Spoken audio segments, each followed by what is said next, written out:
So I don't know if you've noticed, but I've started to actually post on socials again a bit, kind of.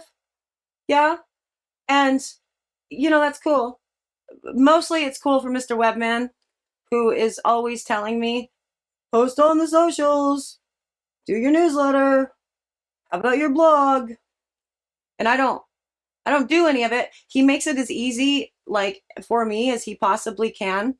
Like, he makes templates for the newsletter, and he has everything ready to go in blog posts that are actually linked to my video, and you can just get the things that I'm saying, transcript, put it in, change some things. All I have to do is come up with a thumbnail, but he makes, templates for that too. Makes it super easy. And I still don't do much with the posting on the social medias. Here's why. Here's why. Because every time I post, I get a crap ton of notifications, and they just keep coming through. Like every 5 seconds, I'm getting notified that one of you lovely people liked my video, liked my post. And that's cool. I mean, thank you. Obviously, thank you for liking the thing. I don't know how to turn the notifications off. And I'm the kind of person who just, whenever it notifies, I'm looking. And so it's very distracting throughout the day. That's the real reason why I don't do social media. And before you tell me, just turn off the notifications, I've done that. I've comes back on. It seems every time I re-update an app. It's a lot. It's a whole lot. Thank you for liking my stuff. I really do appreciate it. That, of course, has nothing to do with what we're doing here, but you know what? This is my time, my channel, and my soapy journey, and that's a part of it. So there it is. I will tell you what we're making today, and it's gonna be fun and really weird in just a minute. But before I do, hello, I am Mrs. Soap and Clay. Let's make stuff.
How's it going, Sudsers? Welcome back to the channel. You are at Soap and Clay, where we make all the soapy things. And you are here for day 342 of 365 days of soap. And today is round 2 of the Geode soaps. Really fun, weird things, right? You saw the first version of that yesterday, and it's beautiful, it's awesome. And I was working with the scents that I wanted to use from Sierra Candles for my fall line. So theming around a scent profile for the soaps and the balms and the bath salts and the lotions and the scrubs, all of the things. And those scents did not discolor. So I could do, whatever I wanted with the lighter bars. But I had 2 scents that will discolor, and I wanted to use them anyway. And so what I'm going to show you today is one of the pours for the 2 scents that do discolor, to show you how I sort of lean into the discoloration of a scent blend, and the best way to ensure that the scent actually discolors the soap the way that it says it's going to on the website, if you're banking on it doing so. So let's get to the video. We can make some more, crystal epoxy soaps. I'll figure it out, the name there, and we'll talk about it all. Okay, so we are back at it today with a scent that will discolor, because look, vanillin, 1.28. That's the thing. And so we are going to lean into that discoloration, and we will also be using Flashdance and Indigo Girls for the mica lines, the Indigo Girls, and the Flashdance for the coloring of the melt and pour, and also some, I believe, red rum in the middle portion, well, in the cold process portion that you see right there, again, to lean into the discoloration, because it's very important that when you are working with scents that you absolutely love more than anything, and they discolor, that you don't just discount them. You know, don't just say, well, I'll never make soap out of you, ever. Because then you're missing out on so many awesome scents. And also, so are your customers. Because they're going to love this. This sea salt and orchid is so good. Also, for the record, I made 4 different soaps with the Sierra stuff. I did sea salt and orchid and whatever one I did yesterday. And the driftwood and sea salt, was that yesterday's? I don't remember. Anyway, they all extended trace like nobody's business. It was completely delightful. So I'm definitely here for that. But anyway, as I said, there is nothing wrong with having darker colored bars if that's what's going to be required in order to, you know, be able to use the scent that you love oh so very much. And most of the time that's completely fine. The only time when it's not completely fine is Christmas. Can we talk to the fragrance companies about how all Christmas scents discolor? I mean, come on. Okay, so on to the second part of this, and we are going to do something a little bit different with the cold process, and that thing is called, I'm letting it be a little bit thicker, and I am making bigger crevasses, really, in all of it, so the melt and pour will go into the cold process even more. Now, yesterday, I got a ton of questions, well, today and yesterday, I got a ton of questions on yesterday's video about melt and pour, and it's separating if you have the melt and pour in the middle like that and the cold process on the sides. I have not had experience with that in a very long time. And the reason that I don't have experience with that in a very long time, or have not rather, is because I pay attention to my temperatures. I do not pour my melt and pour over the cold process when the cold process is too firm to manipulate. I also do not pour my second layer of cold process over the melt and pour when the melt and pour is completely firm. Now you saw me go in there yesterday with a skewer, right? And just stab, stab, stab. Yeah, that's really good. That's a good way to ensure that that cold process is going to start with the adhesion. I had also had some questions regarding the use of rubbing alcohol and spritzing like you do between layers of melt and pour. Also, even between layers of melt and pour, that's not really a thing. I can tell you horror stories, and I think I've probably told a few of them on the channel about soap apprentices that have done melt and pour because they hated it forever. I think all of the soap apprentices hate making melt and pour, that they spritzed the bejesus out of with the rubbing alcohol, and every single layer still separated. The melt and pour adhering to itself is not so much the rubbing alcohol, although that does help, but it helps by effectively etching the top of the surface. So then there's little things for the other soap to sort of, you know, fall into etching, like what lye does not do to glass. Right, that.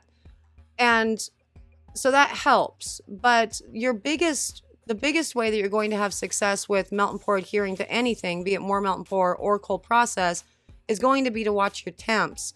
I have never had success with pouring onto a melt and pour that's been completely and totally solidified, and so like cooled back down to room temperature. Now with all of this, I of course did the melt and pour layer, stuck it in the freezer so I could get a nice shell on the top, but then I stabbed my skewers through all of it so the cold process could merge into all of the holes there. And it was very, very fluid inside of this melt and pour, so much so that when you watch the stabby thing, you're going to see the melt and pour coming out. Now that's really what you want. You want the base of it, the bulk of it, to not be completely solidified, because just that change in temperature is going to freak everything out and it's going to start shrinking in on each other, right? So with soap, it's hot for a reason, right? When we do cold process, you know, it heats up as it's doing the saponification. And just in general, when you heat things up, you have a better, you get it. So I would recommend not pouring onto any layer of melt and pour when the entirety of the melt and pour is just completely firm and at room temperature. If you do it this way, so you can actually stab the holes in it and get all the movement here, and you can see there's melt and pour coming out of those holes that I created while I'm pouring this. It's good. That's the trick. And so the melt and pour is still warm. The cold process is warm, misnomer. You get it. And I don't have any problems with adhesion since then. Paying attention to temperature more than, perfectly straight layers or everything being completely solidified. Being completely solidified, not the best idea. I also got a question from one of the, VIP sudsers about whether or not the melt and pour in the middle will use faster than the cold process, which I thought was an interesting question, right? Okay, now on to the cut of this, and I did let this be C-popped and gelled because I want to get all of the potential color discoloration that I possibly can out of the scent itself, because I use very minimal micas. Now, I understand that entire oil base when I first started was very, very dark, but those are liquid warm oils. I historically use way less mica than one would ever be told to use per mica instructions on all of the different websites. Yeah, it's still a cutter killer for sure. But I really wanted to make sure, because when I know that a scent's going to discolor, I use even less mica. Why? Because I like shooting myself in the foot. I don't know. But also I've noticed that sometimes with fragrance discoloration can also come lather discoloration. And so I want to know that it's because of the fragrance and not because of the micas that I put in that's occurring. Now, with these, again, I C-popped and gelled these, and that's another way to ensure that your melt and pour adheres to your cold process, because if your melt and pour is getting all, liquidy and sploogey inside or whatever and doing its thing, well, it's going to adhere. And so look at that. Isn't that amazing? So yeah, those would be my biggest tips. Definitely pay attention to temperature and keep it, warm. And also back to what one of the VIP sudsers asked, does it use in different ratios? No. I mean, I don't know why it would. First up, there's more cold process in this particular design, 2-to-1, than, melt and pour. So, no.